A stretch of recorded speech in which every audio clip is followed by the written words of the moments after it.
Wayne King on South Tryon Street is number one. And I'm going to tell you why. Petman's Fried Chicken Rankings. And we're going to do 4 restaurants. I see Fred is laughing in the background.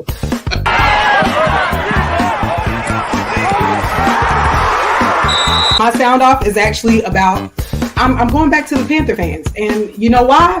Queen of CFI, sound off.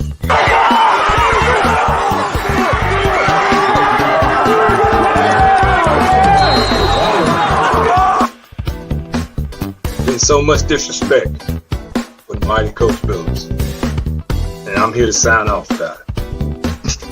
I can tell you how the Panther season gonna be.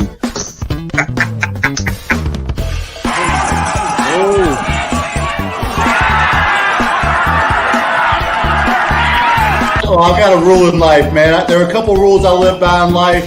One rule is never pass by Bojangles without stopping. A second rule of life is get soy sauce, it'll save your life. Third rule of life, don't trust white girls. The number one most annoying group of people. People who don't put their buggies back in their little buggy aisles at the grocery store.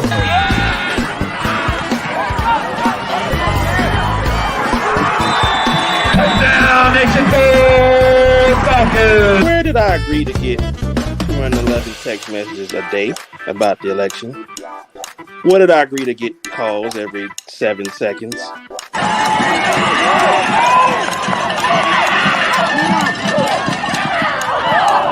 I'm gonna sound off on myself. All my teams stink. Oh my God, we have the caption Cowboy Joe on there now. Good grief. But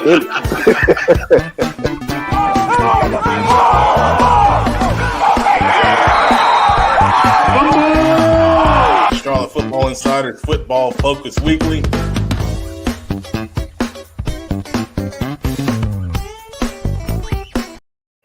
All right, good evening, everyone. Petman Matt Morrow, Shaw Football Insider's Football Focus Weekly. Big show tonight, big show.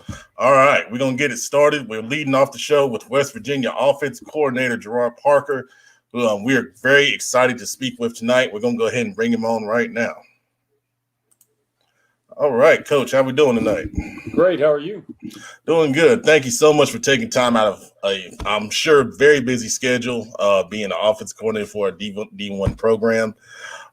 First off, man, we just kind of, heard a little story backstage that I won't share the details of, but I do want to ask you, what kind of effects did COVID-19 have on your program, this past season and continue to have going forward even right now?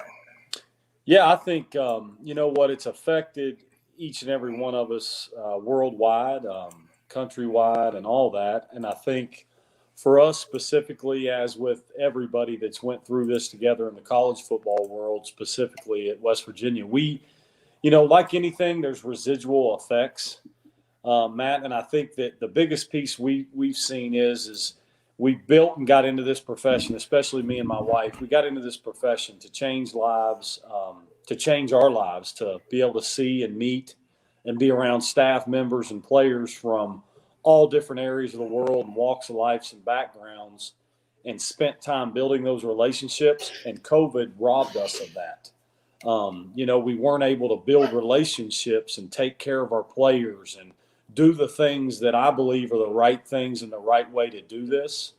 And that was really difficult. And it was hard on our players. There's a mental toll that took place in not being able to have your guys out to your house to be with your family, to escape from a college campus and feel a part of our family. And that really, really bothered me and was very difficult for us to manage.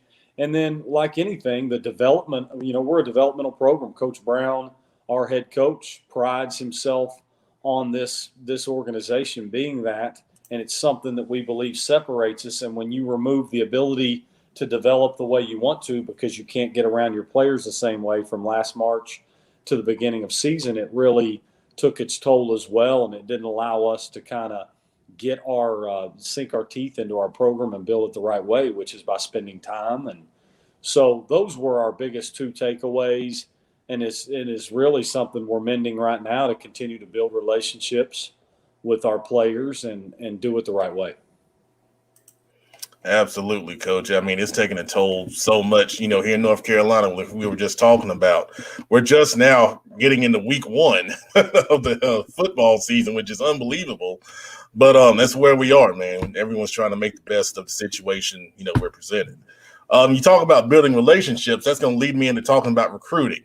We talked about it before the show. 2021 kids are, that are unsigned right now are having a really difficult time given the COVID-19 circumstances. But 2022 kids, this is prime time for them. So talk about some tips for, both the 2021 and 2022 classes to get seen by coaches such as yourself and other Division I universities. Yeah, great question. And it's tough. We've told student athletes that the most difficult thing is recruiting as we knew it prior to COVID was such a hands-on experience, and you were able to have kids onto a campus and families onto the campus and do that. So again, it's another piece of it that was robbed and taken from us. So what do we do now? And it's like anything, you have to be very adaptable to change, or else you'll just sit back and be negative from it. So my advice, or what we've seen is in the 21 class, there's only a few avenues you can do. The one thing that I would advise would be work extremely hard at getting any video and tape you can that's going to become available to you as you play a season, and those things to as many people as you can that still need numbers. And then you have to push yourself towards trying to feed that into junior college options and those things when certain availability has changed due to the calendar year of the 21 class. I think those are the two quickest ways. With the 22s, it's really going to take both sides, us as college football coaches in hosting and working and finding ways, and of course with the student athletes and parents. There's going to be a lot of work have to be done in the months of June, especially if the calendar remains the way we think it is. A lot of this is still fluid, and we don't have specific yet of when we're going to be allowed to host people on our campuses and spend time with them.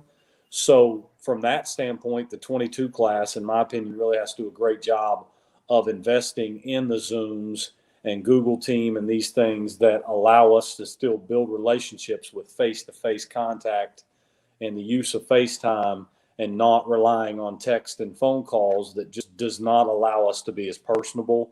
But we really got to invest in technology and take a step in virtual visits and those things, because it's the only way you're going to be able to gain the necessary information from a student athlete's perspective that it's going to take to pick the right place. And it's the same thing on our end. We have to do the same thing and do things like we're doing now to continue to promote our game and also build relationships. That's a great answer, Coach. I was going to ask you a follow-up, but you answered it in the response about, May 31st being the deadline right now for you guys not being able to have the face-to-face contact. You're not sure about whether you can host camps or not, if that, that calendar's changed, I think 3 or 4 times now. And I know it's, frustrating. It is. And it's like, if there's one thing I've learned and we've learned in this past year is to remain patient. And don't let it frustrate you too long, because it is going to change. Mm-hmm. There'll be more changes, and all we can do is adapt and make it still a good experience for us and do the right thing by the kids in our program. Absolutely. That's a great response, Coach. All right, we've got our resident former coach, Kenny McClamrock, backstage, and he's eager to ask you a question. So I'm going to go ahead and bring him on now and let him talk to you. Coach Parker, what's up, brother? How are you? Man, I'm well. I hope you are. I'm wonderful. Coach, you've always been one of my favorite coaches to come around, man. We, over the years, we've talked about football. We've talked about life. We've talked about family. We've talked about future goals and ambitions. And as a coach, I know that you started at the high school ranks. I think you've been a little bit of everywhere. You've coached in the Big Ten. You've coached in the ACC. You've coached now in the Big 12. You've coached in front of 100,000 fans and 75,000 fans and people burning couches in the front yard. And I think that you're one of the brightest offensive minds in the country personally, but yet you're still approachable. You're still down to earth. You're still genuine. Coach, what makes you different than some other coaches? Not throwing shade at other coaches, but what makes you who you are? I mean, is it coaches who you've worked for? But what makes you this down-to-earth, approachable kind of guy? You know what? I'm not going to be cliche, but you know what? I have to give a shout out and thank you for what you said, by the way. You know what? One of the most rewarding pieces of the job is coming to sit in an office like I used to come in yours and sit down and have the conversations you and I built. Like, I miss that. I miss being able to do that. And one of my greatest and finest memories is that stuff that's been a long time. And our time together was valuable. And I want you to know that the time we spent together was valuable, and I appreciate it. And you know what, to answer your question, to be honest with you, I think I was raised right. You know, I had blue collar parents who worked their tails off to make sure that me and my brother and sister were raised right and remained humble and worked our tails off. And of course, we made mistakes. And then the second piece is I married right. You know, I married a woman that is far better than me, Yes. who has kept me humble. Yes. You know, and she really has. So anytime you even start to creep towards a place where maybe you think you're more valuable than you really are just because you coach a great game and it has a lot of notoriety, my family, my wife, and the kids won't let me be. You know, my toughest critics are in my family, which is awesome. And I just think the profession is a great and wonderful profession, but it's also, there's some ugly. And I think being through some ugly and some experiences that I would have that have shaped me, but also working for some brilliance and for some people that have shaped me to who I am, it's allowed me to remain in a place knowing that it's more important for me to serve the people I'm around rather than them serve me. And so I sure hope that's what people say. I think that's what's kept me grounded, kept me hungry. And to be real honest with you, as you know, we've talked about it, there's high goals to reach that I hope I sure reach. And, you know, I strive every day. I want to be one of the best in this profession. And if you get lost in that work, you realize how humbled you can be because there's a lot of people that are good. Coach, one more question while I have you on here. I've never asked you this. Favorite Coach Mummy story? Ooh, great question. How Mummy? Maybe, my goodness, that's a quick one. You know what? I would think in my time with Coach Mummy, that probably the best story was not during playing, but years down the road when I was going through a tough time in the profession, and we all go through those times. And Coach Mummy called me and said, "Listen, you're going to be great. I know you're going to be great.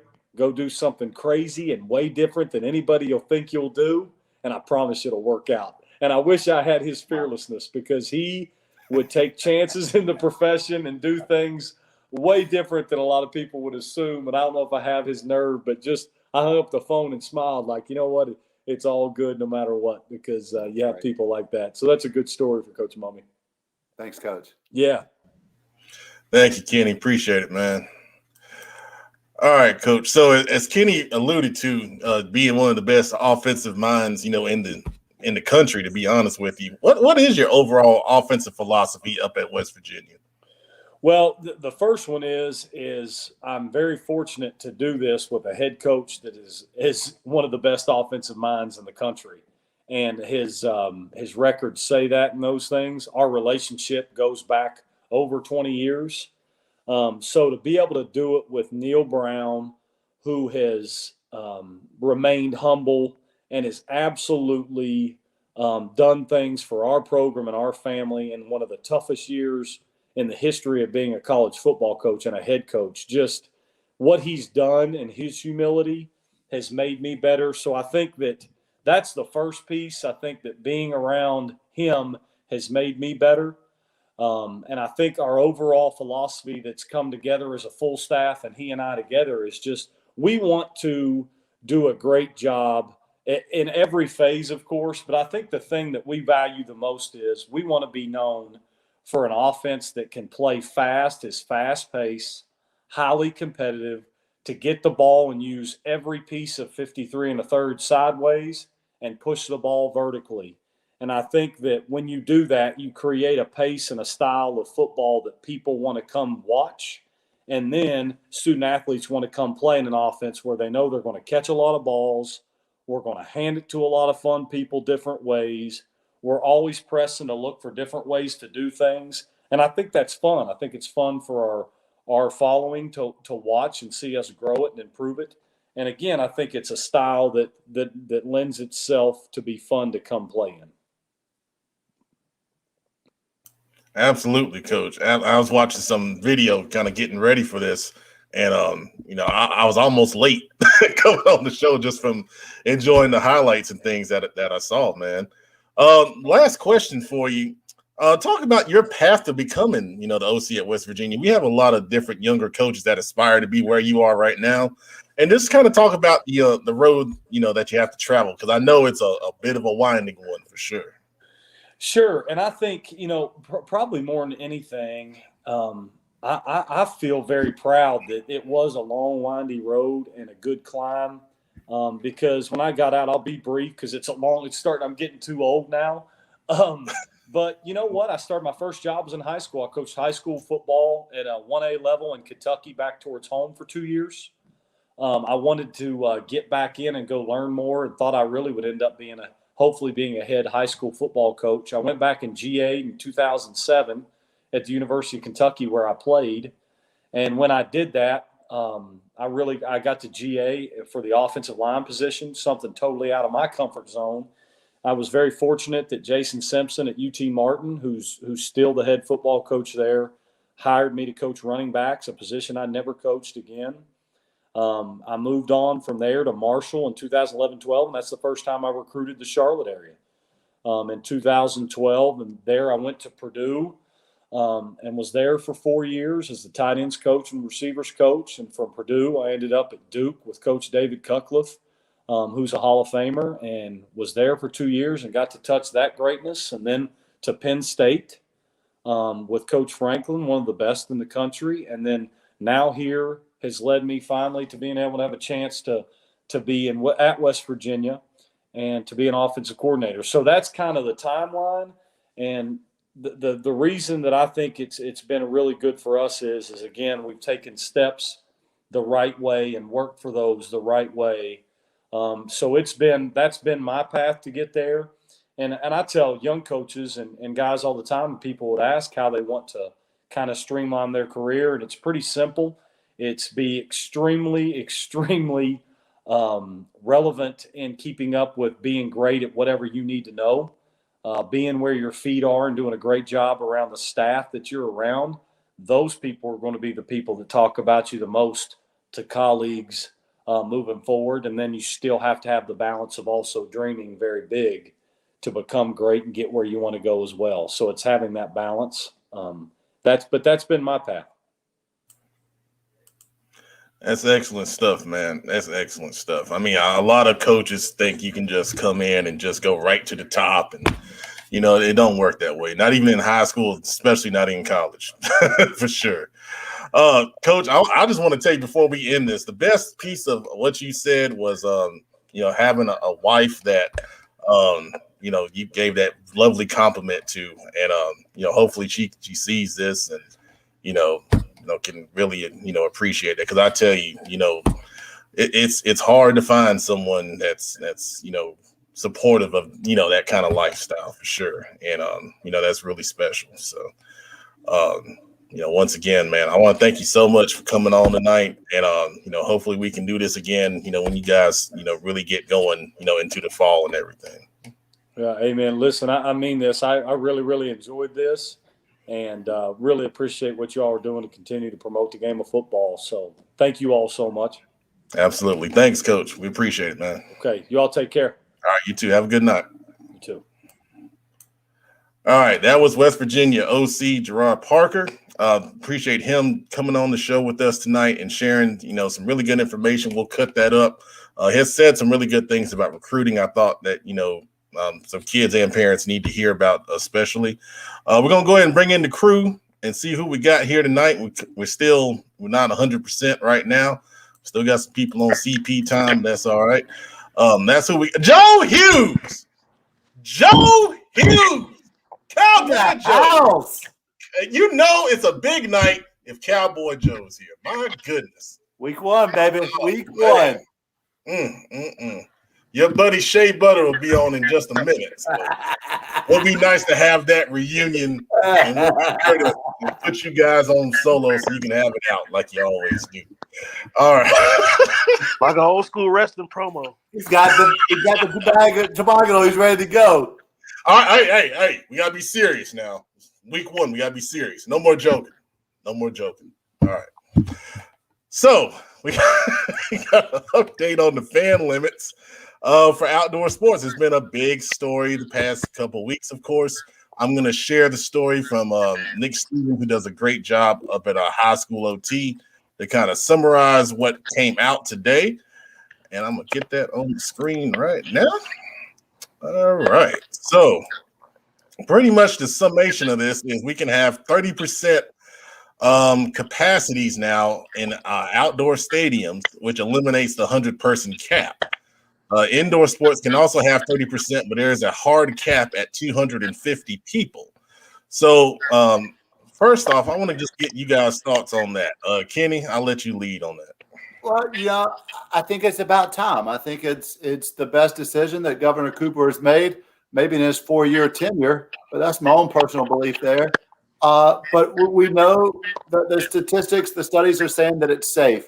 And I think that 40% or whatever that number is, 30% is maybe not what some people want, but it's a heck of a lot better than 100 people.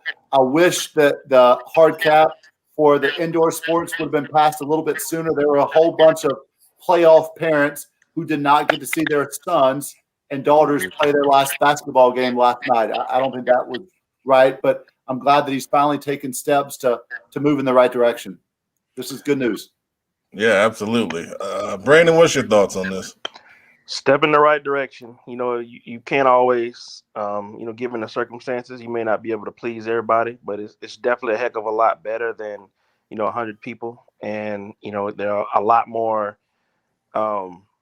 family members will get to see these kids play. Because let's be honest, the harsh reality, for a lot of kids, this is going to be their last high school sports experience. I mean, a lot of kids, most football players, don't go on to play college football. So it's important for as many relatives and family members and friends to be able to see them play, because for a lot of kids, the harsh reality, this is it. This is their last set of football games right here for a lot of kids. Absolutely. Joe, you got any thoughts on this?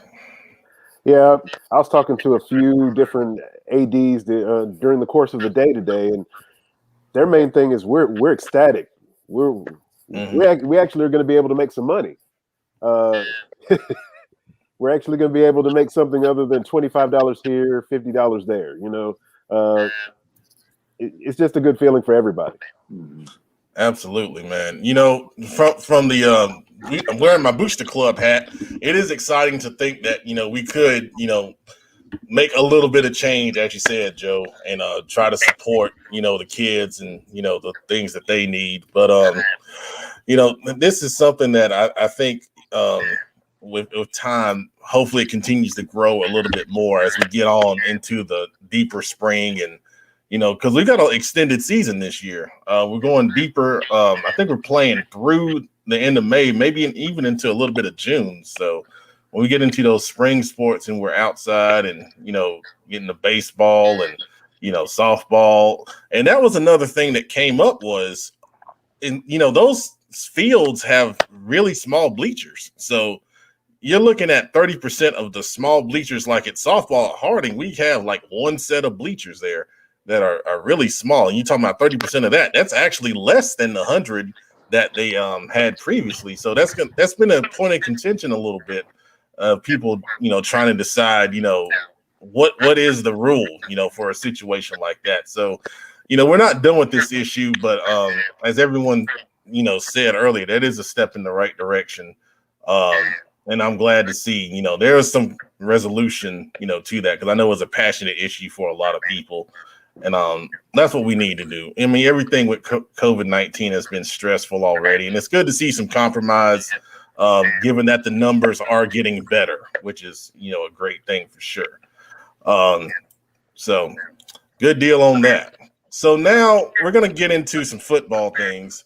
And the big thing that we're going to get into right now is our conference predictions recap. So what we've been doing the past few weeks is we've been kind of going through the conferences, in the areas that we're focusing on, which is Cabarrus, Gaston, and Mecklenburg counties. And we kind of gave predictions. Well, I gave predictions, and then y'all talked about me a little bit, which is okay. And then some other people got mad, and that's fine. We like to be used for motivation, but we're going to recap those because we're in week 1 right now. And then once we go through that, we got some more exciting things to get into with the actual week 1 game. So I'm going to go solo on this, and then I'm going to pull up the slides here to kind of go through this a little bit, just to remind everyone of where they stood. So we're going to share that. And all right. So on the screen right now, I've got the South Pete, and let me hold on 1 second. So let's change the layout for this a little bit. All right. So right here on the screen, we got the South Piedmont final projections. I got A.O. Brown, number 1, Central Cabarrus 2. Now I changed that a little bit because of some information that I got. So I think Central Cabarrus could be 2nd now. Cox Mill will be 3rd. Northwest Cabarrus 4th. J.M. Robinson 5th. West Cabarrus 6th. Concord 7th. All right, I'm gonna bring Kenny on and then get his final thoughts on that. So, Kenny, what do you think on that right there? Yeah, Pep, I love it. I think this is a lot closer to what it will end up being, especially those first 3. I still think that J.M. Robinson is the sleeper in the league. I still think that J.M. Robinson can creep into that number 4 spot. But I think A.L. Brown, Central Cabarrus, and Cox Mill are the 3 big dogs, with A.L. Brown the early favorite. Absolutely. All right. Good deal. Good deal. All right. Let's jump to the next one. And we're going to have the Big South. And that's Gaston County / Cleveland County. I'm going to go through that real quick. Now I'll bring Joe on and get his thoughts. I got Kings Mountain number 1, Crest number 2, Forest View 3rd, Hunter Huss 4th, Ashbrook 5th, Stuart Kramer 6th, and then North Gaston at 7th. So let's bring in Joe Hughes, and we'll get his thoughts on this, as he is the Gaston County extraordinaire. All right, Joe, did I get it right, or did I mess up? The funny part about all of this is there's so many question marks and so many plot lines, storylines everywhere in all of this. And I have a feeling that you're going to have a lot of teams just knocking off each other from 3 through 7. Mm-hmm. The top 2 are going to pretty much be the 2 that everyone expects, though, Kings Mountain and Crest. And honestly, I actually believe Crest is actually the team still to beat. They still have a lot of the pieces back that won a conference championship last year. No one still has figured out exactly how to tackle TJ Ruff.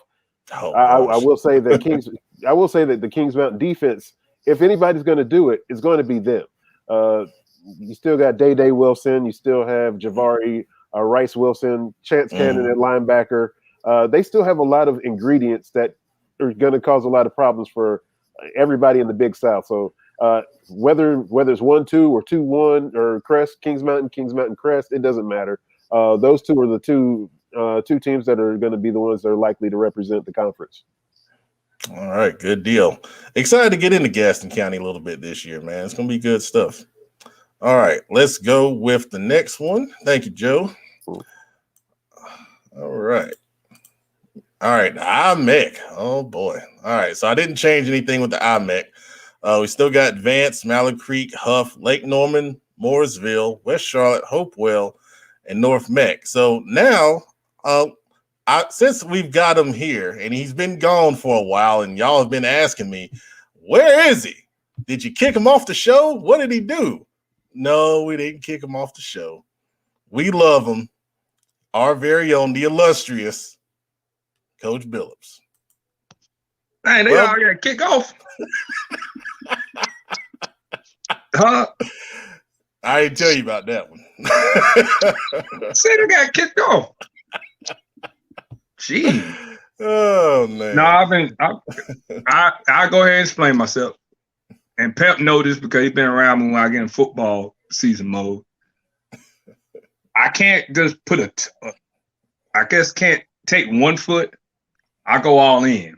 And once I'm all in, I'm in all kind of process, and and plus my AD is like my best friend in the whole world. I'll sit there and talk to him, and then getting to know Sam Grinder has been a blessing. He's a great guy, and I want to bond with the kids and learn the kids. So that's what I've been busy doing. You know, I've just been chilling. Y'all see I'm on the Twitter Exile. Y'all see me come on Twitter every now and then, but I'm on Exile. So, I ain't get kicked off. I still love Pep. All right, so what you think about this right here? No comment. I ain't saying nothing. It's a poll. I love this poll. I think Pep got a good projection. I don't know. I think we're going to see some great football in the IMEC. I'm looking forward to our game Friday. I think it's going to be some great competition. To tell y'all the truth about the IMEC, you don't know. You don't know. There's some heavyweight hitters in the IMEC, and you got to go out there every week, and you got to play these games like you're playing the state championship every night. So I would tell you that's one thing I like being about the IMEC. Even when I was in the SoulMet, you're in a state championship caliber game every night. You can't take nobody light. Yep. You just gotta go. Pep know how I feel about polls. I don't think everybody else know. They're just for motivation to me, and it's people's opinions, and that's one thing I respect about people who do. I would not want to do a poll. I like it. Whenever they make me the underdog, I like it. I don't gotta talk about it, just be about it. That's how I am. I show up. So. I love it. You did a great job, Pep. It's hard. This is one of the hardest companies because you don't know. You don't know what you're going to get. Well, with it being spring too, that's a whole new deal with this, and COVID and stuff that we've talked about is you never know what can affect a team this season. So, hey, and basketball season that was really hurting some people. So that's why I would say about everybody conference, but I'm a politician right now. It's football season, me and my guys, we just don't show you on Friday. That's all I can tell you. We just don't play. And hopefully it's the outcome that we want, and we put on a good show for the city and represent the west side of Charlotte. That's all we want to do. All right. Amen. Ooh, politician mode. You're not ready for the real. This is the real deal, Coach Bill. That's why he got the grin on. He said, We'll see you later. Never. Oh, all right. Okay. Moving on to the SOMEX 7. We got, no changes on that. We got Olympic, Argykill, Providence, South Mech, Berry, West Mech, and Harding as my projection. Let's bring on the producer, Brandon Black. We'll get his thoughts on this order right here. What you think? Well, based on what they got returning and the previous season, I think you got those top three. They're right where they should be based on returning starters and what they had in the oven cooking coming from the JV squads. Hopefully, since they're at the bottom three, I hope the entire West Side sort of uses this as motivation to try to climb those ranks. But I'm scared to drive on Freedom Drive and Tuckasegee Road right now. Right. The entirety of the West Side is at the bottom, but like Phillips said, use it as motivation. And if I was still playing, I probably would like to be someone that picking against me or saying predicting us to be the bottom, because you'll just use it. But like you say, just a poll. And, for all the kids out there watching, like where you see your team at, you know exactly what to do about it. So, but I think given what's coming back and what's returning and, looking at the previous body of work from last season, I think this is about right for now. But, there's going to be quite a bit of changes once the games start being played. Absolutely. All right, let's jump to the last. Well, this is the last one. All right, Southwestern Conference. We've got Butler at number 1, Hickory Ridge at 2, Myers Park at 3, Porter Ridge. I said I was going to put y'all in here. I had not a lot. I had a few angry people at Porter Ridge that said I forgot about them. I didn't forget about them at the time. We were focused on CMS schools. All right, we got Porter Ridge at 4, Rocky River at 5, Independent 6, East Mex 7, and Garinger 8. All right, let's bring on the queen. She is backstage, Cherie Glenn, and she is modeling a brand new CFI item. So let's show the world. Look at that. Yes. Yes, got the CFI. I'm official. I'm even gonna show you off the back because the back is too exclusive. But just know that the queen is here. Well, thank you very much. What are your thoughts on this final order here? I'm always pulling for Independence because, of course, that's my alma mater. But you look at teams like Butler, you look at teams like Myers Park. I'm not too sure about Hickory Ridge, so I'm interested to see who's going to make the most noise in this conference. You have a lot of names coming out of all of these schools, so you just wonder who's going to make the most impact because these games, especially in February, they're playing a lot of conference games, so it's not going to be just you playing other schools and then coming back in and trying to play your conference. It's mostly conference games. So I'm interested to see who's going to make the most noise this year. Yeah, this is a conference that has been kind of dominated by Myers Park and Butler the past couple of years, but I think Hickory Ridge is ready to make some noise. Porter Ridge with their offense, is always tough to deal with. So really interesting to see. And, as Coach Billups said a couple of weeks ago, Rocky River is a team to watch as well. So this is going to be really, really interesting group, to watch here this short regular season that we're about to have. So thank you, Cherie, for that. Appreciate it. No problem. All right. So those are our conference prediction recaps right there. I had a couple comments. Nakisha, one of our dedicated watchers, come on, Garinger. Yeah, there's some kids at Garinger I think that can, do some damage that we kind of talked about in their separate preview. And I'll talk about our relationship with Game of Inches in a little bit. But we did previews for every CMS school. They'll be rolled out on Twitter through Game of Inches, which is a partner of ours now. Very exciting partnership. They're gonna do some great things on the production side, and we're gonna share some knowledge with them. I get this a lot, more so on Instagram, from players, but I've apparently disrespected every program in CMS at some point, which is cool. It's cool. When I coached, we kind of took these things and sometimes use them for motivation, but sometimes, you're so focused on, what the deal is that, you don't even really, get into it because you're so focused on trying to make yourself the best version of your team that you can be. So, I know some teams out there have taken these in the past, posted them in the locker rooms, thrown tennis balls at my face, all that good stuff. And, that's great. Whatever motivates you and gives you an edge, and you see it from the greatest guys. We saw it in The Last Dance with Michael Jordan and, things he talked about that gave him an edge. So, by all means, if it makes you a better player and a better team, go for it. Absolutely. All right. So that's where we think things are going to be right now. But now, for these next 10 weeks that we're going to have high school football games on a regular basis, we're going to introduce a new segment.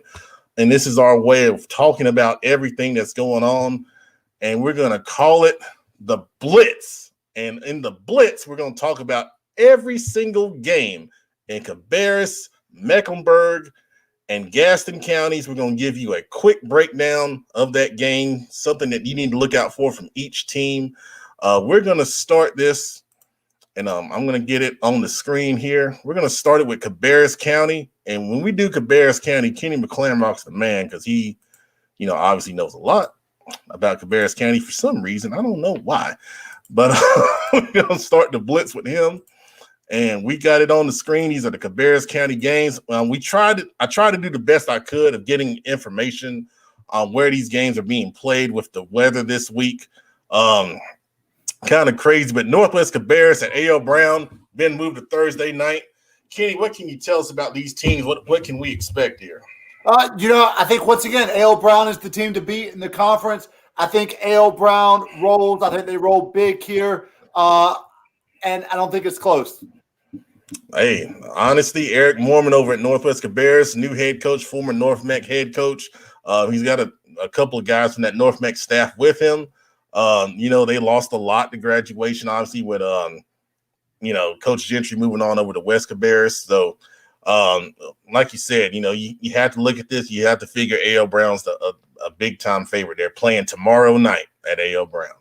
All right, we got Central Cabarrus at Concord. This game has been moved to Saturday at West Cabarrus. I believe the start time is 6 p.m. Kenny, what you got on that? It seems like they would just play at Central Cabarrus if they want a turf field, but that's a different story. Once again, I don't think this game is close. I think that Coach Bev picks up his first win as head of the Vikings, and I think it's another 3-touchdown kind of game difference. All right. Have you seen West Cabarrus? Is it a nice setup over there? They have, I believe, 17 turf fields on campus, so it's pretty nice. Oh, wow. I'd love to spare one over at Harding. That'd be great. All right. Greensboro Grimsley coming down and playing Cox Mill. What's your thoughts on that? I've said for a long time that Cox Mill is the hidden gem in the county. Coach Stewart got it rolling his last 2 years before moving on to South Carolina. But Greensburg Grimsley, week 1 with a coach who's only been the coach for 6 weeks. I mean, if he painted the locker room when he got there, the paint's still tacky. I mean, that's how new he is. I think Greensburg Grimsley rolls big in this one as well. All right. Wow. Well, Coach Baker's got a tough one. That's a tough game because Grimsley is one of the game.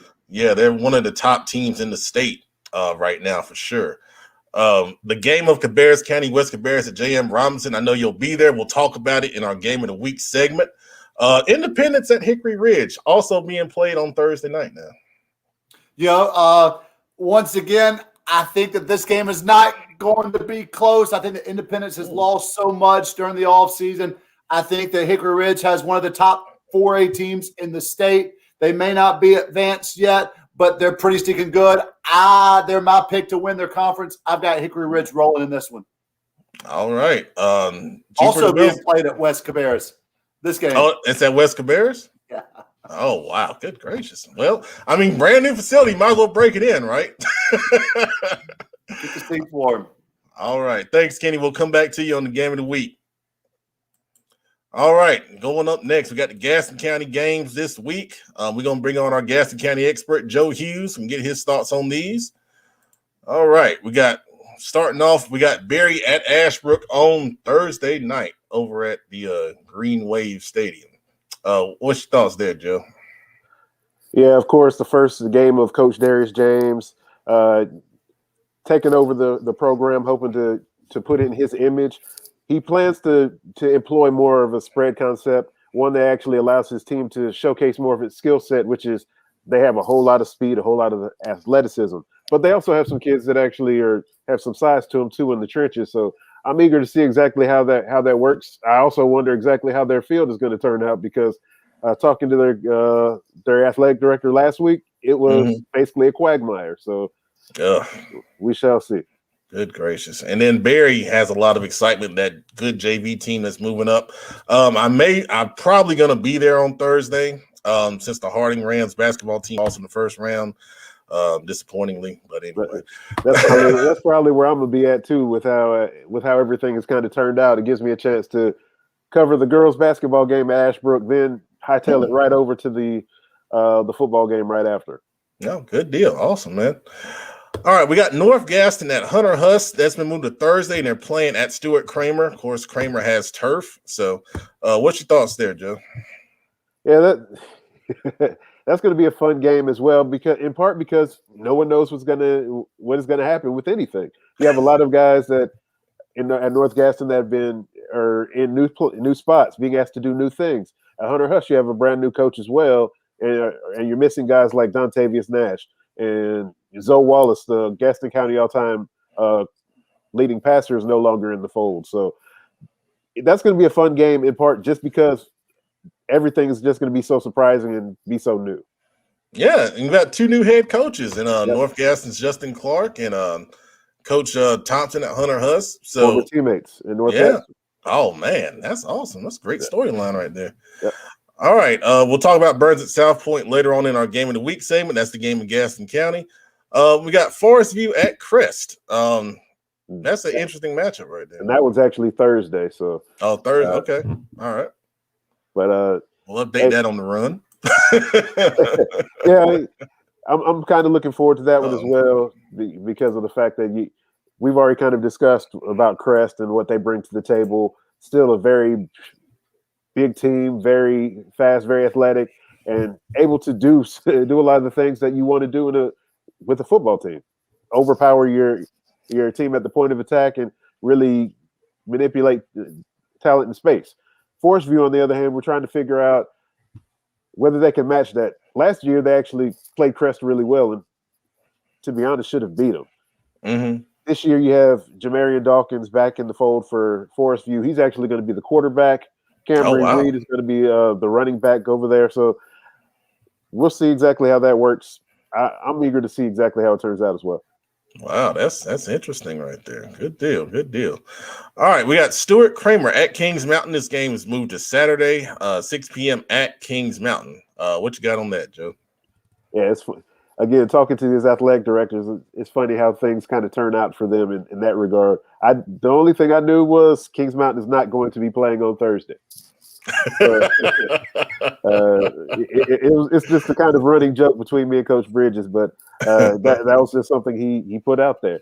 But Stuart Kramer is going to be going back from more of an option concept to kind of their pro set that they had previously, before when they had Kendall Carr at tight end, and he's now at North Carolina.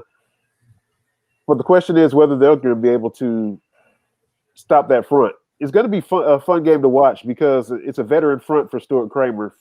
All 5 of those guys are seniors against a veteran front for Kings Mountain as well, which is senior laden itself. Those linebackers for Kings Mountain can run, so I'm eager to see exactly how that chess match turns out because Ben McMillan he knows what he's doing over there too. All right, good deal. We got Mountain Island. This was a game kind of thrown together last minute. We got Mountain Island traveling over to East Lincoln. Interesting matchup there. Yeah, Mountain Island in East Lincoln. Talking to Coach Washington, he basically said this looks like 2 teams that are mirror images of each other, and I kind of tend to agree. Mm-hmm. It's like a bunch of jitterbugs just going from one side to the other because they're just fast. Both teams are, and I have no idea exactly how this is going to turn out. I'm eager to see how this transpires. Yeah, that's a good game right there. And then finally, Highland Tech is going out and playing Thomas Jefferson. Yeah, Highland Tech was actually supposed to play Mountain Island Charter for week 1, but COVID kind of bit them up a little bit.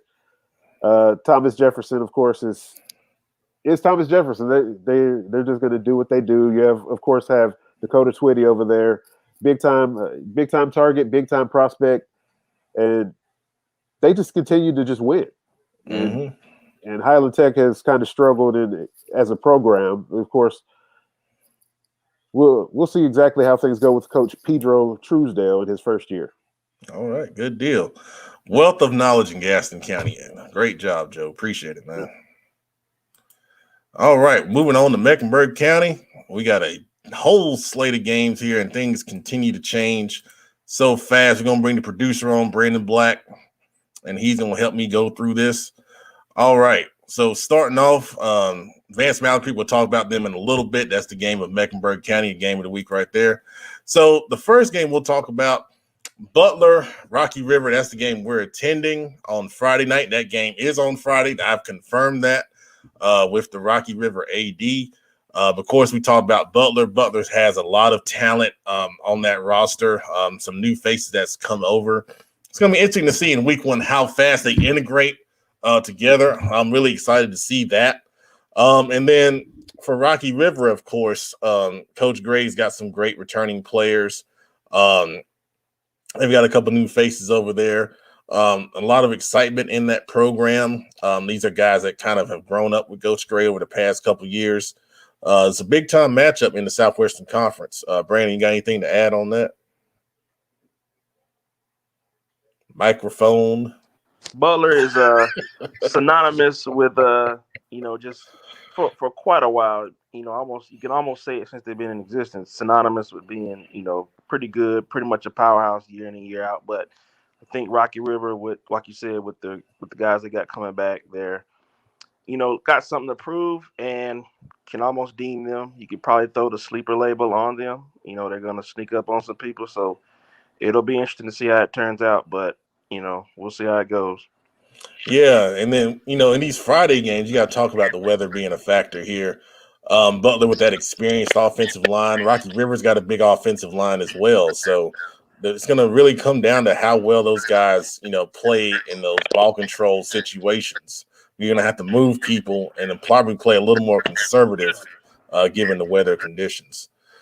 So then we've got IMEC matchup. We got Huff traveling over to Hopewell.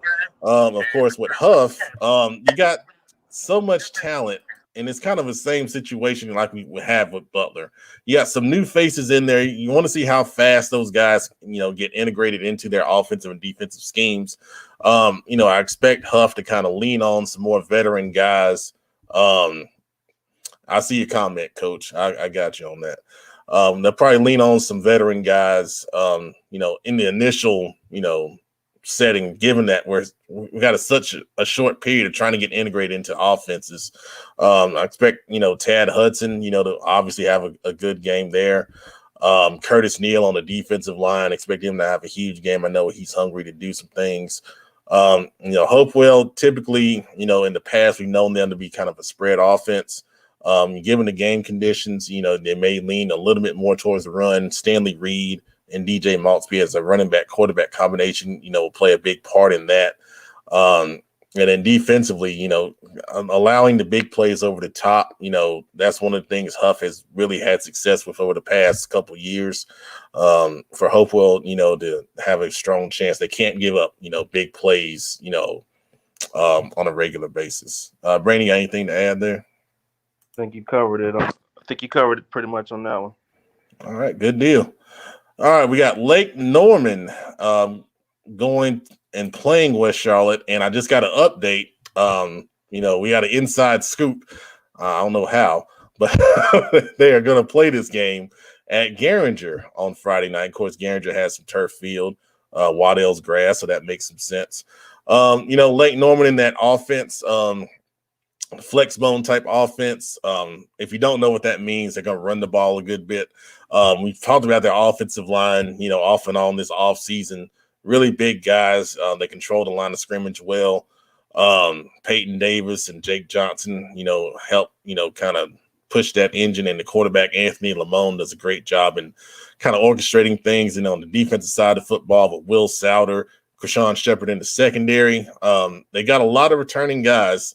A lot of strong senior leadership here. And then, of course, for West Charlotte, Sam Griner in his first season, has put together a good staff. He's got some good talent in spots over there. The big thing with them is, they got to get Lake Norman off the field, man. If Lake Norman's allowed to kind of control possession and get first downs and, just kind of grind the game out, it's going to be tough, for West Charlotte. But the flip side of that is if West Charlotte's able to generate some big plays on offense, it can be an interesting game going into the second half. You got anything to add, Brandon? I'd say the fact it may be his first year, but, having a championship winning coach is definitely beneficial. He's been there, he's seen the top of the mountain. So it's going to be a challenge, but I think having a coach like Sam Griner definitely is going to play a role, can only benefit them. So we'll see how it plays out. All right, good deal. All right, this first Thursday game in CMS. We got Garinger going over to Myers Park. Of course, two new head coaches. Garinger head coach has been there a little bit longer, believe it or not. Mark Harmon kind of got this role when Coach Chadwick moved on to the University of Maryland as their recruiting coordinator. Of course, we've talked about it before. Coach Harmon has been in the program. He's been a strength and conditioning coach, been a JV head coach. So it's not a total, unfamiliarity there that we have with Garinger. Situation like this, I think for Myers Park, it's a great first game to kind of work through everything, the mechanics of Harmon being the head coach. and how everything operates with, your movements on the field, from offense to special teams, defense, your substitution patterns, how all that stuff operates. It's going to be a good time to work all that out. For Garinger, they've got a couple guys that can do some things, but when we talk about Garinger, it's all about numbers. They got to find a way to, sustain, and stay in the game, for 4 quarters. And, with Myers Park, with numbers are not a problem there. So, kind of a tale of 2 different situations there for sure. You got anything on that, Brandon? Unfortunately, on paper, pretty much a pretty daunting task for Garinger, but yeah, it is. But we'll see how they do. Like you said, they got a couple playmakers in there, but yeah, daunting task to say the least. Yeah, absolutely. All right, in our next game, this game has moved to Thursday as well. We got Porter Ridge from Union County coming up and playing East Meck. Our Justin Adams will be at this game. I hadn't had a chance to put that out there yet, but he plans on attending this game and giving some updates and different things from that. So Porter Ridge, they probably wanted to play Friday with their offense. The triple option, of course, chews up yards on the ground. It's very difficult to prepare for. Brandon Perry, as a running back, also playing DB. Expect him to have a big game on that. Of course, for East Met, they got to have a strong defensive plan, to get Porter Ridge off the field. Kind of like with Lake Norman, if you're allowing Porter Ridge to just get first downs and control the clock, and, that's not what you want. East Meck has a good combination with CJ Hoke and DJ Austin on the outside. I would expect, Perry probably to match up against Austin. That'd be a nice matchup, receiver DB matchup, probably 2 of the best in the conference going against each other. But you kind of have to favor Porter Ridge, right now. Brandon, got anything to add? Nah, I need to see some games before I have too much to say about those 2. But yeah, we'll comment on them a little bit further in the season. All right, good deal. Okay, this has moved to Thursday as well. We got the Harding Rams going over to play the Olympic Trojans. You look at this game, we got Olympic predicted 1 in the conference. You got Harding predicted 7. So you're thinking, okay, blowout. It's kind of like, what we were saying for some other teams. For Harding, the factor is you don't know. You got a lot of kids there that, have not been, in this position before. And sometimes you find gems, when you put kids in a spotlight. And, I say that all the time. I can think back when I coached Jamel Cuthbertson in the early to mid 2000s at Harding. He used to get on our nerves when practice. He always used to beg, give me the ball, give me the ball. He was our second string running back. And we finally gave him the ball in practice, and he did a little something. So, all right. So we said, okay, we'll give you a shot Friday. Friday night, that joker went out there and ran for 150 yards. Did things that we never saw in practice. So you give guys a shot in the spotlight, and, they sometimes they turn it on, and, that's the thing that just sparks them into being something special. So, but in this game, you look at Olympic, they lost a good bit on that offensive line.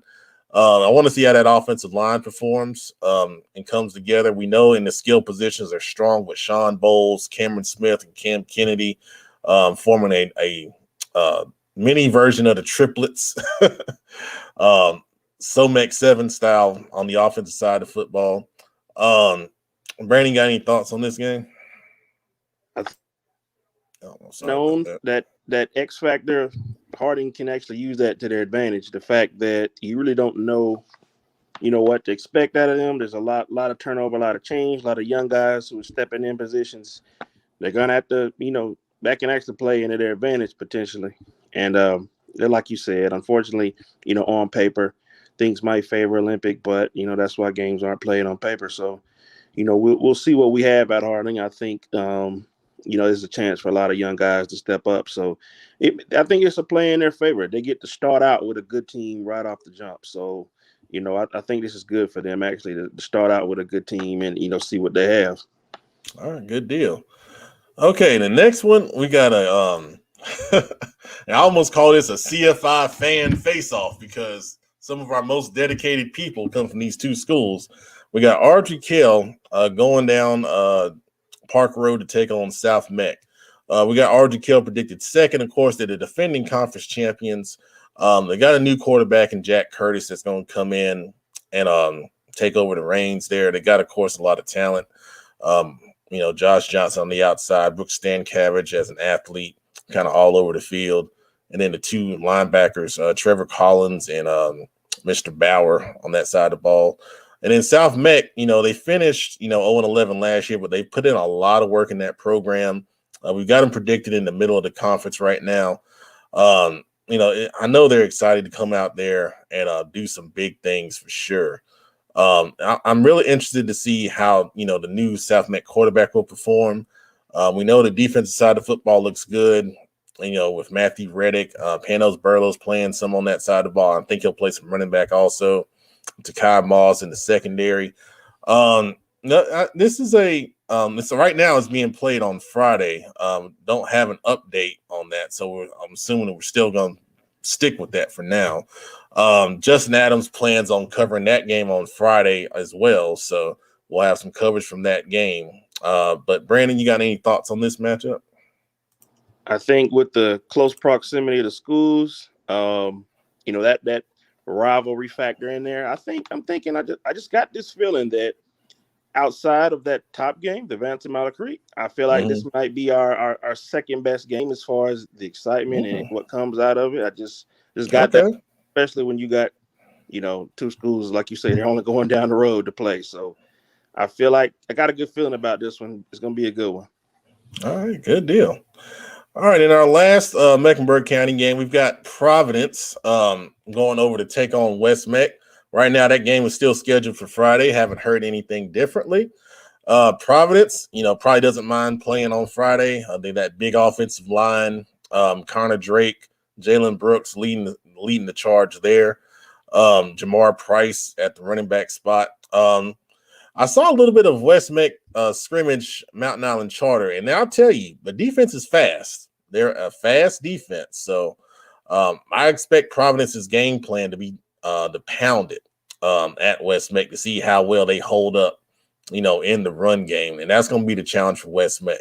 Now, conversely, this game being played Friday, West Meck does have a good quarterback in Zaire Kenny. They do have some receivers, Samir Murphy, Q May, where's number 1, Mari Harris over there. They got some guys that can make some plays, but the weather conditions do not play into their favor. And it's funny. I saw a game with Providence and West Meck kind of played in similar conditions to Friday in the past. It was at Providence, and I know Coach Bills remembers that. And we saw Providence really, just kind of take it to West Meck because they were just kind of taken out of their game plan, that night. So maybe a similar situation here. Brandon, you got anything to add? Weather. Unfortunately, we know the weather and rainy conditions can sometimes neutralize speed. So as it stands right now, I think that plays in the Providence favor if they play on Friday. So as it stands, it looks like that's what's going to be the case. But we'll see how West Meck can overcome those rainy conditions. All right, very good, awesome, man. All right, thank you, Brandon. Now we're going to move to our next segment. We're going to talk about some games of the week. Hold on. Let me back up a little bit. Getting ahead of myself. All right, so let's go back to Cabarrus County because we got their game of the week. We want to break down. I'm going to bring Kenny back on. All right, so obviously the game you're attending, West Cabarrus at J.M. Robinson. What are you looking for in this one? I'm super excited about this. Of course, my brother D-Rob is getting his first game as a head coach, man. I talked to him last night. I'm so stinking pumped up for that dude. I can't handle myself. But his offensive coordinator, Brad Fall, and I worked together for 5 years. I made the connection with Coach Fall and Coach D-Rob, so I'm excited to see Coach Fall, years of coaching at the high school level, paying off and getting his first offensive coordinator gig and calling his first game. And, of course, there are coaches on staff who were with me at Central, Gerald Holt, who played at Kannapolis, and Tevin Barnes, who coached with me for 3 years and played for us at Concord. So it'll be interesting to see, number one, is how does D-Rob respond as a brand new head coach? How does his offensive coordinator respond as a brand new head coach. Obviously, Coach Gentry on the other side of the ball on defense has been doing this for a while, and he's pretty stinking good at it. So that's something to see. I think Wes Cabarrus right now defensively is really, really, really good. I think that it's going to be really tough for a lot of teams to score on them. They're really athletic. A whole bunch of those kids were kids that either played for me or kids I was waiting to play for me because they were on a pretty stinking good middle school team the past 2 years. I think the Wes Cabarrus may be a little bit behind right now offensively. And if you know anything about D-Rob, you know that his defenses are going to be ready to go. So I think the advantage right now is at J.M. Robinson. Of course, they got Blue Monroe at quarterback. We've talked about Bryson Mason on the show. They've got some other stud receivers up front for J.M. Robinson. I think right now is a big question mark. It'd be curious to see how their big boys, they lost a bunch of guys. A couple of the guys who started for them last year are at Wes Cabarrus now.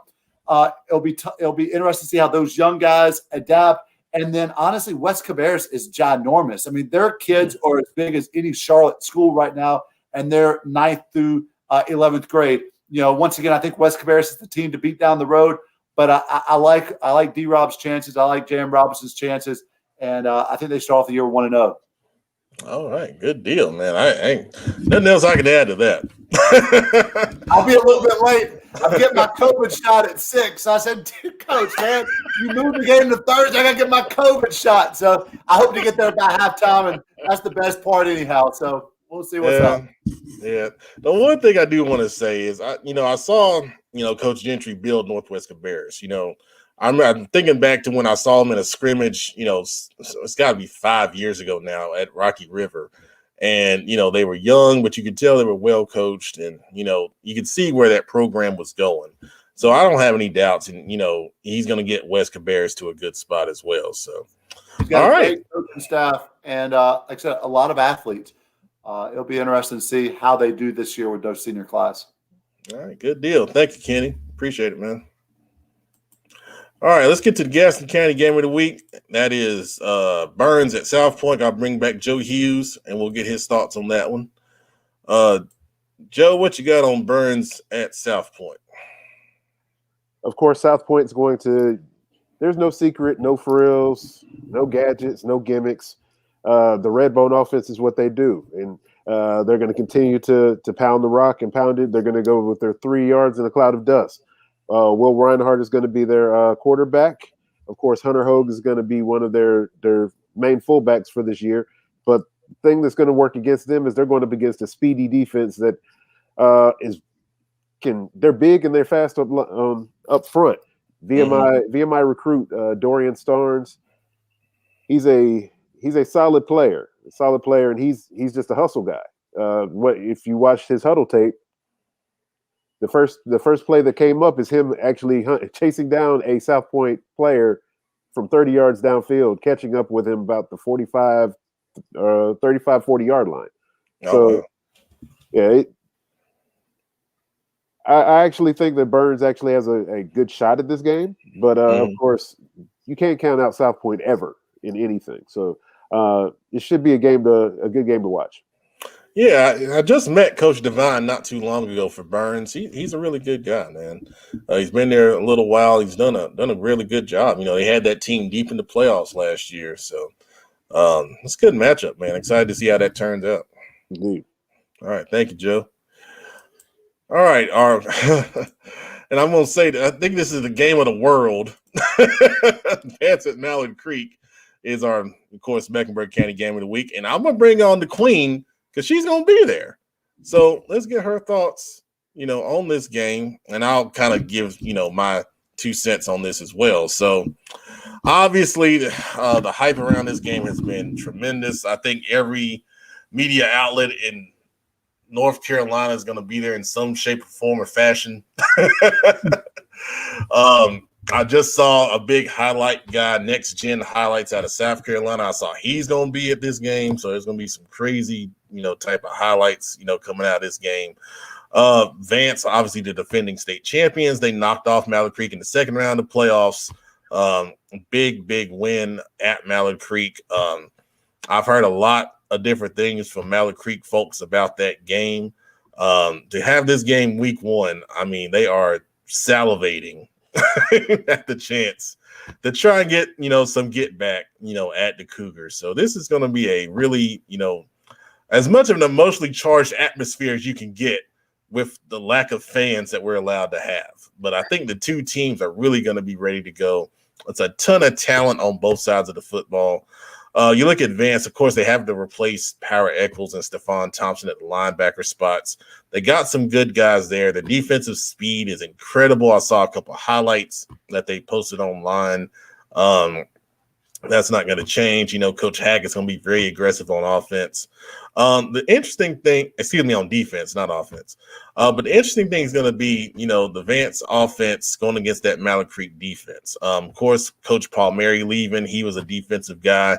Coach Tinsley coming in. It's going to be interesting to see what his defensive strategy is going up against the Vance offense with so many talented guys, not only at the receiver position, but, two very good running backs, a dual threat in Austin Greer. What is the plan to shut that down? It's going to be very exciting. Cherie, what do you got any thoughts to add on this? The biggest thing for me, I'm a defensive girl. I've always, been one for what does the defense do for your team, because I feel like ultimately the defense is the one that wins the games. And, people will argue that point with me, but that's just, what I see and how I feel. Now, I know that both defenses are really good, but, I've been on Twitter a lot and I've seen a lot of, kind of back and forth between those two schools about the defenses. So I just want to know what school is going to come out with the most power and is going to be able to stop the opposing offense. Also, there are some, big players on each side. One that, I'll particularly be looking out for, Zion Booker. He was brought to my attention, through some DMs. And so I'm really, this game is going to be a good one. And I'm excited that I get to go to this game, because those games are, usually left for the head honchos, but we're not, so I'm excited that I get to be here, and I'm looking forward to see what each school is going to do to try to neutralize the other. It's going to be a good game, and I'm excited to be there. Well, you're the queen, so the queen's a head honcho too now. Right. Don't sell yourself so short. Right. Okay. Me and Brad are like Madden and Summerall, but Madden and Summerall, they don't always go to the perceived big game, Right. You gotta spread the wealth a little bit. Right. So, I want, and so because I get this opportunity to show up to this big game, I want both of those teams on both sides of the ball. I want y'all to bring it. And I really want to see what these teams are made of, because it's, it's been kind of a weird off season, and both teams have been trying to do their best to prepare for these situations. And so I want to see which team is ready. All right. And then you're going to have highlights and interviews, because from both teams I've heard they want to be interviewed. So okay. So don't be shy. Grab anyone that wants to talk, because they want to talk to us. And I don't know what they're going to say. I'm a little scared. But we'll see how that goes. Right. All right. Thank you, Cherie. You're welcome. All right. So that is our games of the week. And, this format is what you're going to see over the next 10 weeks. You're going to see the blitz, where we go through all those county games. You're going to get the, expert analysis on that. And then you're going to get our games of the week, and we're going to give our feedback on that as well. All right. So now we're way ahead of schedule, because I wasn't sure how that was going to flow. So what we're going to do now is I got some players that I need to highlight. And this is going to be a segment called Pep Man's Players. And I've done it, over the past, 3 or 4 years at least, where, I just take some players and I highlight deserving guys, for different reasons. And this week, in Pep Man's Players, I'm going to talk about 6 guys. And these 6 guys were guys that I did not mention in our team players to watch in the preseason breakdowns that we did. And it wasn't because they're not good players. It was just because literally I did not have enough room on the screen to fit them in on their respective teams. So trust me, then there's a lot more players that will be honored, throughout this segment, throughout this season. So going forward, this segment will have some players of the game to watch that we'll highlight. We'll take nominations for that, and I'll roll that out after week 1 on how you can nominate players to be featured on this segment. But for now, what we're going to do is I'm just going to highlight, these 6 guys, and I'm going to tell you why, they are guys that deserve, this recognition. So I'm going to get the screen back on. We're going to go to the next slide. And there we go. All right. Okay, so Jonathan Cannon is an offensive lineman / tight end at Vance. Really, really good player, great technician at either one of those positions. He's really got a really good frame that's going to fill out very well on the next level. He's committed to North Carolina A&T. He was a captain last year on that championship run. Really, really good player. He's not a guy that, is a big vocal guy. Or a big look at me social media type guy. He just gets the job done. He's a very talented young man, and excited to see him. You see 3 Vance guys on here. I mean, and I'm literally telling you, there's still more that we could highlight from that school over there. Songa Yates, wide receiver / athlete. He's committed to Lenore Rhine. He won our Under the Lights Offensive MVP award at the first camp where we had over 220 kids there. He's a really just a dynamite guy. If you remember Jordan Payne from Vance previously, this is a kind of, almost a clone of him. Just the incredible speed, agility. When he gets the ball in space, he can do some special things. He's a really, really, really special player, for the Cougars.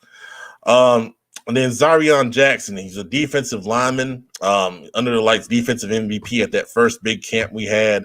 God almighty. I couldn't believe, he was a 2023 kid when I saw him. I mean, he's incredible. He's a grown man already. He's going to fit in, great with that Vance and that D-line rotation they like to do. They like to keep those guys fresh and run them in and out. I expect him to have a really, really big season this year. And he's still got a lot of time to grow, and he's going to be major D1, for sure. Brandon Perry, running back / DB at Porter Ridge. He's one of the best DBs at Under the Lights camp, committed to Wingate. It seems like he's been there forever. He's been in that triple option offense, taking those pitches and, speed sweeps and all those things that they like to do. Just dynamic with the football in his hands from the running back spot. And then he's one of the better DBs in the area. And I know Coach Billups can attest to that, as he was our DB coach at our camp, and wanted to recognize him, for his special abilities for sure. And I got a comment right there. I throw that on the screen. 2 of my guys, Songa and Mac, Beatties Ford Saints. That's a storied program that's produced a lot of talent, here in Charlotte over the years. So, yeah, that's another great job over there, Coach. Good job. Steven Zayakowski, linebacker, Porter Ridge. He was our Under the Lights linebacker MVP. We had Tim Winters on the show from Union County football a couple weeks ago. He shouted this young man out. Incredible talent to be so young. He's a leader, very, very technically sound, great agility and speed to the football, very smart. He comes from a good family, so I wanted to highlight him. And then finally, Elijah Mack plays DB at North Mech. He was one of the top defensive backs at both Under the Lights camps. Really, really good speed, good ball skills, really good agility. He's going to be a big piece of that North Mech defense. He should have been on that list. Missed him. Sorry. He's a really good player. And, really excited to see how he performs this season in a tough conference going up against some really good receivers. So it's going to be good stuff to see him perform on that big stage. All right. So that's Pep Man's players, and we are just rolling tonight. I'm telling you, I don't think we've ever been this ahead of schedule, man. What we're going to do now is we're going to only got one thing left to do. Kenny, you ready?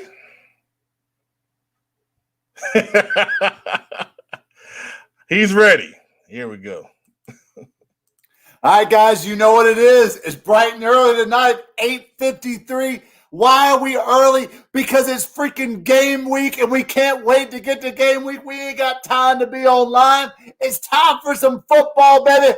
But first, It's time for the Slime Queen. You are back and in action. Who you sliming this week?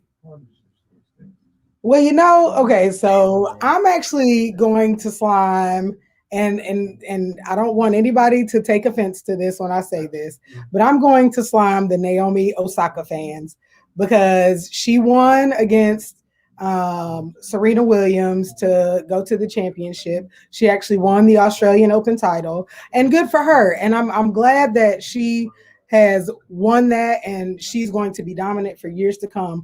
But the reason that I'm sliming the Naomi Osaka fans is because I feel like they're discounting my girl Serena Williams. And we all know what Serena Williams has done over the years, over the decades, really. You know, she's won countless titles, open titles, and she's just, you know, someone who should be respected. And so I feel like, you know, in order to appreciate what Naomi has done, you have to first look at what Serena has done. So I'm sliming y'all because, you know, I feel like y'all just have kind of lost respect for my girl, and I think that she deserves it. That's good stuff, Sheree. Thank you. You know who's next? We got to hurry up and get him in because he's got to get back to watching film. He hasn't played PlayStation in 3 weeks. He ain't even taking any smoke breaks outside. Coach Billups. Who you sliming this week, man? I have taken my smoke breaks because I need them, and I have played my PlayStation because I need that too. You need to be watching Lake Norman's offensive line. Oh, much respect to them. You know how I am. I don't talk business. I don't talk about the battle. I'll come ready. That's how you gotta do. I'm gonna slime social media because I'm gonna be the bad guy, and this is why I'm on it, side. It's too many feelings on these social media sites. Every time something goes, we gotta put the feelings out there. Guys, I'm just ready to play football. I'm ready to play football because I'm just tired. I'm tired. I've been good. I've been nice. Just tired. It's time to play football because everybody in their feelings. Everybody got something to say. Somebody disrespecting this person. Somebody disrespecting that person. The only way to solve this is Friday Night Lights.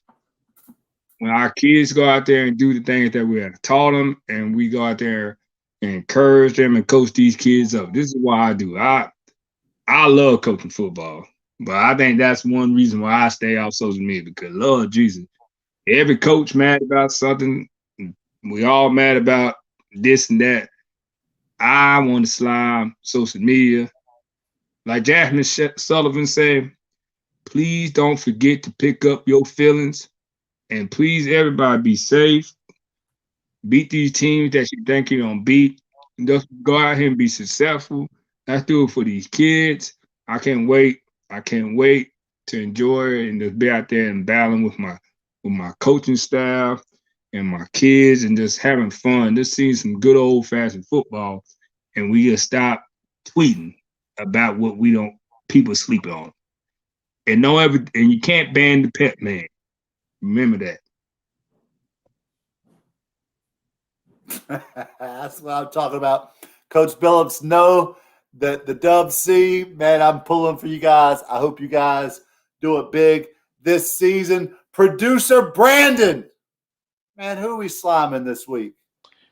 Unfortunately, I got to slime a very large group of people again. You know, I got to walk around with the balloons filled with slime and the super soaker filled with slime and just get these people. And this is a very large group of people. I got to slime all the bad drivers in Charlotte, man. Ooh. People that get on 85, get on 77 and go 50 miles an hour.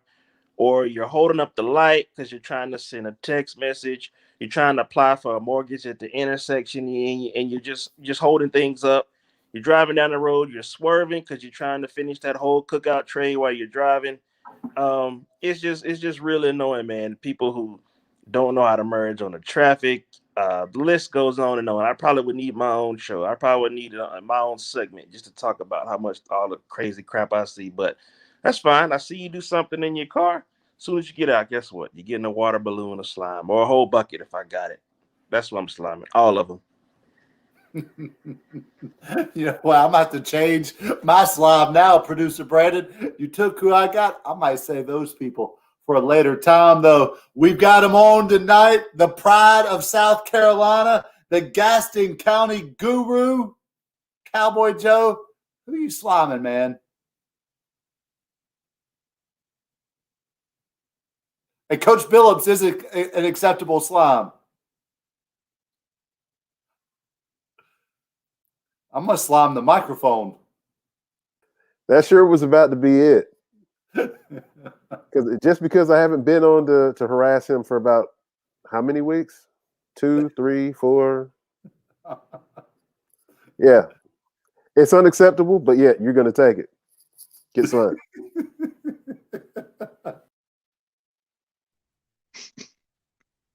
You know what? I'm glad to see you, man. I don't know you, Suge Knight, P. Diddy.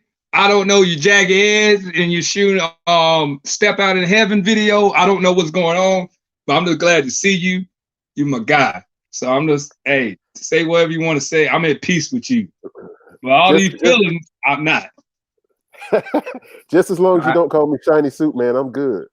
Oh no, you P died to eat this. Hey, I like wearing black and ski masks, man. I'm good. And hey, I just want you to commit for one game this year that I see you at West Charlotte game. I've been telling everybody my boy Joe don't come to the game. I know you cover Gaston. We'll have you next year, but I need you at the West Charlotte game ASAP. You're my guy. Just let me know. I got you.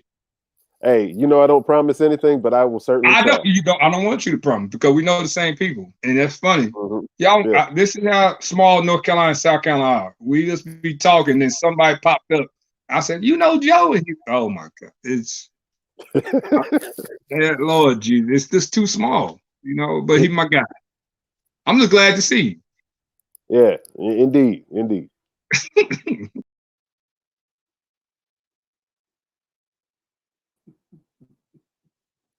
I love it.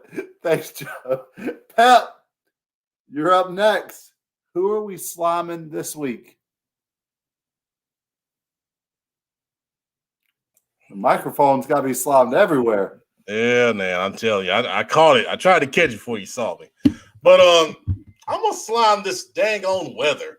I mean, we had the most beautiful day of this year today. I mean, 73 degrees, no clouds in the sky, just a perfect day. And then I posted this on Twitter last week. You saw the forecast: sunny on Tuesday, sunny on Wednesday, sunny on Thursday. Friday, 45 degrees and rain. God, dog. I mean, come on, man. Does everybody know that this is football season? We get the same thing in the fall, man. I'm so tired of people, having to move stuff around for bad weather. It just kind of messed up our whole plan a little bit. Now, the good thing is we'll be able to cover some more football, but still, I mean, come on, man. Week 1 and we already got to move games around.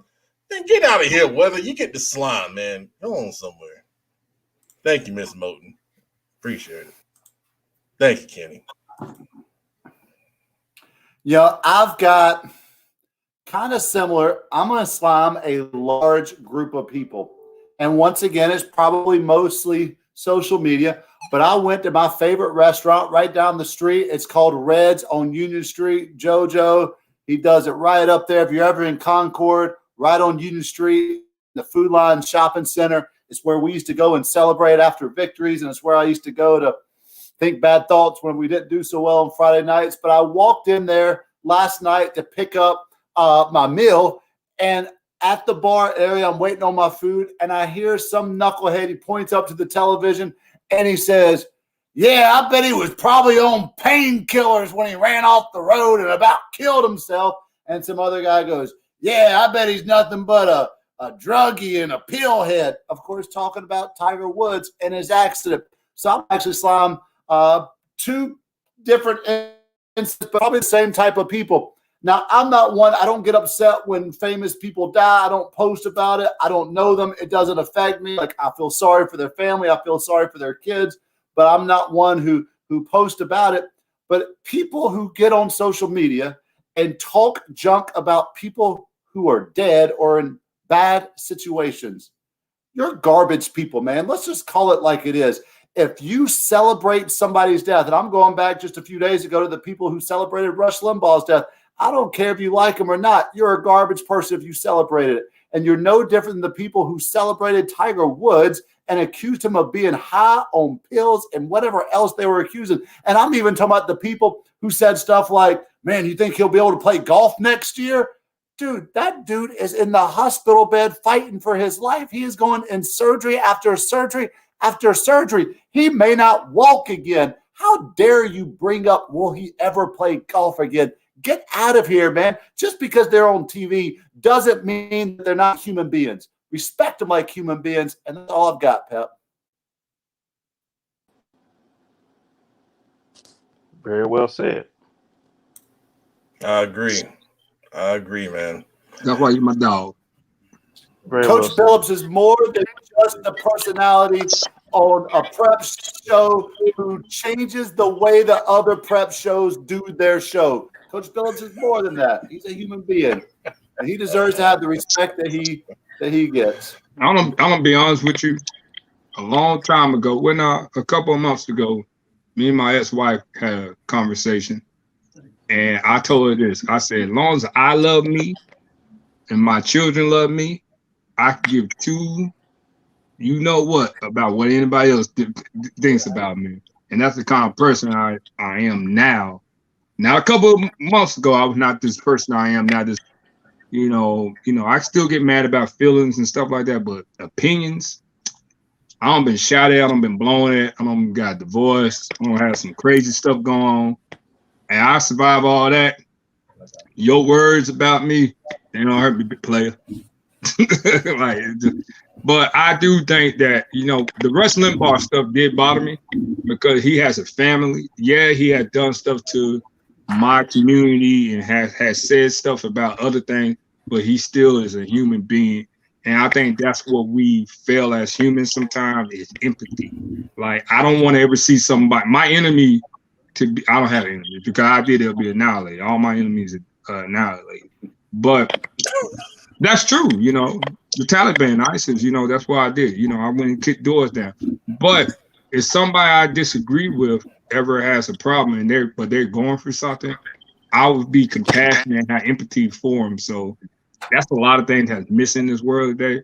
But Coach Phillips, he's a piece. I'm like the Buddhist monk, man. I'm just, I listen to my meditation. Calm app. God, coaches, download the Calm app. It's 10 minutes. 10 minutes. It'll take wonders, That's why I'm not gonna get my hair cut. That's why I got my beanie on. I don't want y'all to see my hair. Woo, my hair. Hey, no, kidding. My hair. You still got a haircut. Man, I'll show you this hair. You be laughing at me. That's why Joe. I need to get guys. It is DEFCON 7. It is dangerous. The Wolfman has come back. You can't ban the Wolfman. It's going all the way down my back. I don't have to worry. I don't have to worry about that these days. No. Boy. You lucky.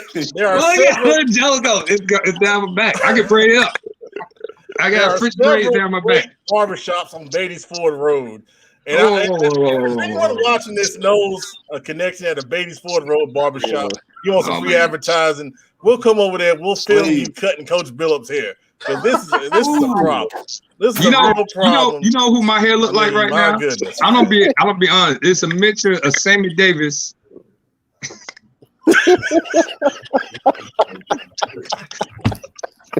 It's bad. It's like laid and fried right now. I don't want to show you because Sam saw the one day. Sam, let me tell you something. I worked for the most pettiest AD in the world. I was in the office. I took my bog out. He said, "Oh my God!" And then Sam, y'all know Sam Garn. He's very animated. He came in and he said, "Man, we need to go get a haircut." Phillips, I was like, "Man, leave me alone, man. My hair, man. I am not my hair." Like India already said, "I am not my hair." I'm not my hair. Okay, y'all watching. Have y'all really missed this? Y'all should say y'all have not missed me. Y'all kept asking me where he was. Now he's here. I gotta ask the question. I was in the trap. I was in the trap. Hey, We man, always it's fun to be always on the most fun and energetic prep show out there. Guys, I'm just me. You can't bring somebody on to be me. I'm just me. I'm a very genuine, caring person. Just me. But I'm going to haircut. I think we did a great job of being serious tonight. I think we stayed on topic. You know, I think we were professional. You know, can I say something before you finish? Yeah, sure. Go right ahead. If I get my hair cut, Joe cannot wear no more toboggans and sweater sets from the barbershop no more. He needs to switch it up. I'm getting tired. I used to see them things back in '98. Y'all know what I'm talking about. Y'all go over to Mr. Edward Barbershop down Old Hill Board. They used to have them. They used to have a little boggin with the sweatshirt. You know what I'm talking about, Sheree. You know, you get on Independent Boulevard, you get them. But I'm just saying, and now he looking like Chingy. Ching, like, yeah, the Holiday Inn now. Like, what's going on, Joe? Who are you? Well, we lost that professionalism in the last 5 minutes, so you know that's okay. That's all right though. He looked like he about to drop. He looked like he about to drop one of the hardest mixtapes in 2021 ever. Joe, I'm scared. I'm scared. See, this is what happened when you talk about me while I'm going. I heard what you said. I heard. I don't miss nothing. They call me Petty LaBelle for no reason. Petty LaBelle. Go make a pie. I got you. What you want? I got you. What you want? I got beans, green, lamb, ram, you name it. All right. So to close the show, Sheree's gonna be at Vance Mallard Creek Friday. I'll be at Barry Ashbrook. Joe's gonna be at Barry Ashbrook, and then I think Burns South Point. Brandon will be with me at Butler Rocky River. Kenny's gonna be West Cabarrus, J.M. Robinson. Of course, Coach Billups will be coaching every week. Every week at West Shore. Don't have to guess. I'm be the dub. Okay. So on that note, thank you for that entertaining last 5 minutes. And good night, everybody. We'll see you next week on, let me say this, the #1 streaming football show in the Carolinas Football Focus Weekly. Good night, everybody. Way to recover.